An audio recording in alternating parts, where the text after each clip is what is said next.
Noelle woke to the sound of scratching, harsh, deliberate marks being carved somewhere in the darkness of their bedroom. She reached for Caleb's side of the bed, but her hand found only cold sheets. Of course, he'd taken the night shift at the hospital again. The scratching stopped. A floorboard creaked near their closet. Noelle lay perfectly still, barely breathing, as her eyes adjusted to the darkness. The bedroom door was closed, though she always left it open when Caleb worked nights.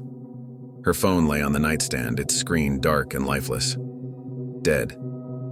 She'd sworn she'd charged it before bed. The scratching resumed, closer now. A metallic smell filled the air, copper and rust, like old pennies, like blood. The bedside lamp clicked on. The walls were covered in scratch marks, deep gouges in the paint forming words that made her heart stop. He never made it to work. Her wedding photo hung crooked on the opposite wall. In it, only she remained.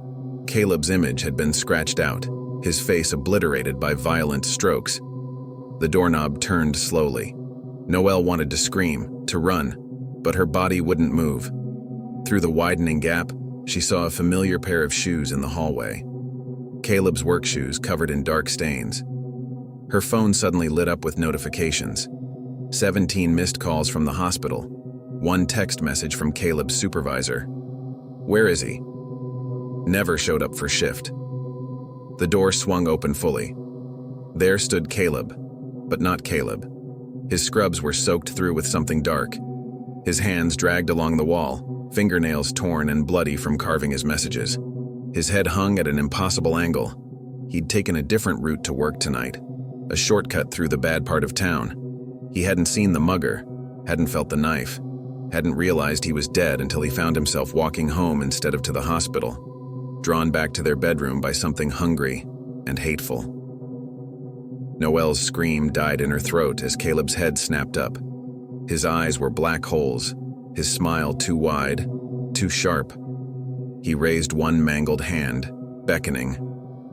"Come to bed, honey," he rasped, voice like gravel and broken glass. "Till death do us part." The next morning, their neighbor reported hearing strange noises from the house. Police found only an empty bedroom, walls covered in scratch marks. The newlyweds were never seen again, but on quiet nights, passers-by still hear the scratching.